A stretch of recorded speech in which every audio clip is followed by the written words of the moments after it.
তুমি শুরু করেছি সেটা, সেই লাইনটা কি? পতিত পাবন হেতু হইলা অবতার। তোমার টোটাল লীলামৃতের সার কথা এটা নাকি? এই একটা লাইনকে ব্যাখ্যা করানোর জন্য মতুয়া কি, মতুয়া আমরা বলি, মতুয়া জিনিসটা কি? আমার ব্যক্তিগত মত, মতুয়া হচ্ছে শ্রী শ্রী হরিচাঁদ ঠাকুরের মতাদর্শ মনুবাদ বিরোধী, মনুবাদ বিরোধী হরিচাঁদ ঠাকুরের মতাদর্শ যা, মতুয়া তাহা। এখন যদিও আমরা অনেকে ব্যাখ্যা করি ম আমি তুমি তোয়া, যেমন আমার শ্রী শ্রী হরিলামৃতের মধ্যে আছে মাতোয়ারা থেকে মতুয়া শব্দ, মতো মতো ফাগুল গোসাই মতো। তো আপনি একটু আগে মৃত্যুঞ্জয়ের নাম বললেন, আমি কদিন আগে ওনার বাড়িতে যেতে গেলাম, তো সেই স্মৃতিগুলো ভেসে উঠছিল চোখের সামনে।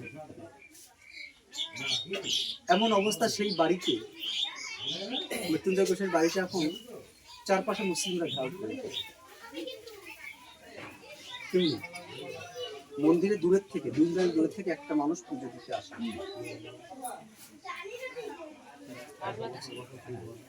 তো এই যে পরিস্থিতি, এর জন্য দায়ী কারা? এর জন্য দায়ী আমরা। কারণ ওই পাশের বাড়ির যে লোক ছিল, সে যদি মুসলমানদের কাছে বিক্রি না করতো, তাহলে মুসলমান দখল করতে পারত না। তা দোষটা কাদের? দোষটা। তা এই পতিত জাতি, এই মৃত, কোনো অসুবিধা হচ্ছে তোমার? কি আছে?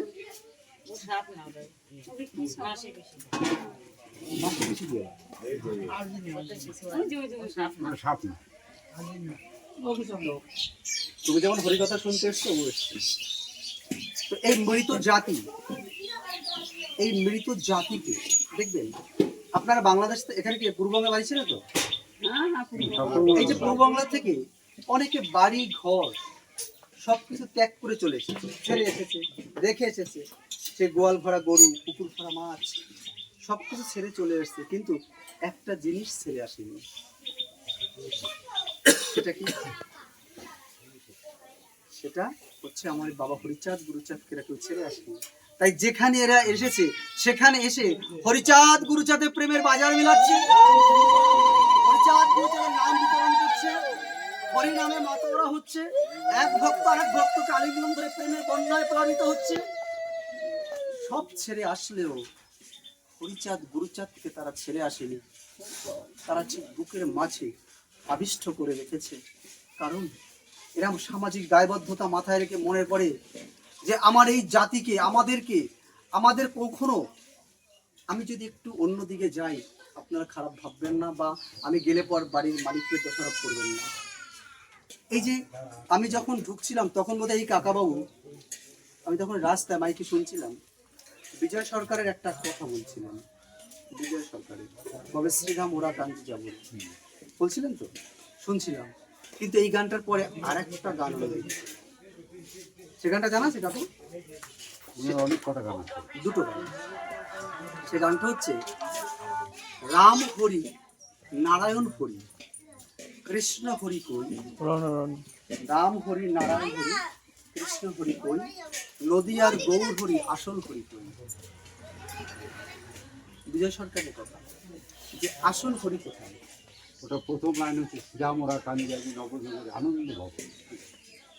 ওনার দুটো গান আমরা পেয়েছি, না আমি পাইনি, আমি ওনার দুটো গান, আমার প্রাণের ঠাকুর হরিচাঁদ রে তুমি আমায় যেও না বলে, আমি দুটো পেয়েছি, আমি সে দুটো বললাম। হয়তো আপনি আরো পেয়েছেন, আমি পাইনি। কারণ আমি এই লাইনে তো বেশি দিন নই, যদিও আমি মতুয়া ঘরের সন্তান, কিন্তু আমি প্রচারের ভূমিকায় বেশি দিন না, অল্প দিন। তো সেই জায়গাটায় দাঁড়িয়ে আমাদের এই মৃত জাতি, আজকে হরিচাঁদ ঠাকুর আসার আগে আমাদের মধ্যে একটা পাগল ছিল, একটা সাধু ছিল, একটা গোসাই ছিল।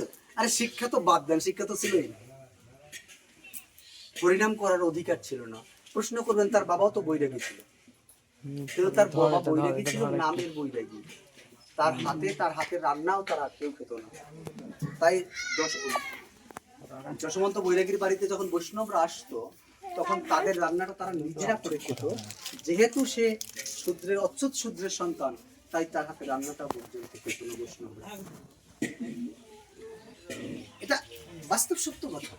এই যে তার হাতে রান্না খেত না, এখনো এখনো আমরা দেখতে পাই এই যে কানে ফিসফিস, মাসে মাসে চাঁদা দিস, এই বিষয়গুলো না থাকলে, কানে ফিসফিসটা না থাকলে তাদের হাতে রান্না খায় না।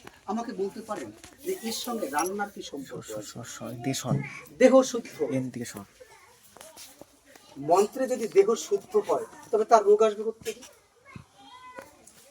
অ্যাকর্ডিং টু মেডিকেল সায়েন্স এখনো প্রমাণ করতে পারেনি। আর এরা কি করে প্রমাণ করে? আমি সায়েন্সের ছাত্র, আমি বিজ্ঞান শাখার ছাত্র, তাই আমার কথাগুলো একটু বিজ্ঞান ভিত্তিক হবে, বাস্তবের সাথে মিল আমার কথা পাবেন। আমি হরিচাঁদ ঠাকুরের দর্শনটাকে বিজ্ঞানের সাথে তুলনা করছি। বাবা অত দূরে কথা নাও যেতে পারে, যেটা মাইক্রো। এবারে আমরা যখন কোনো শুভ কাজ করি, আমরা যখন মঙ্গলসূচক কাজ করি, শুভ কাজ করি, তোদের কথাগুলো ভালো করে টানছে। এদিকে আয় না তোরা, ওই কথা বলিস না, এদিকে আয় না, এদিকে আয়। এদিকে আয় বাবা, এদিকে আয়, এদিকে আয় তো, এদিকে আয়। এদিকে আয়।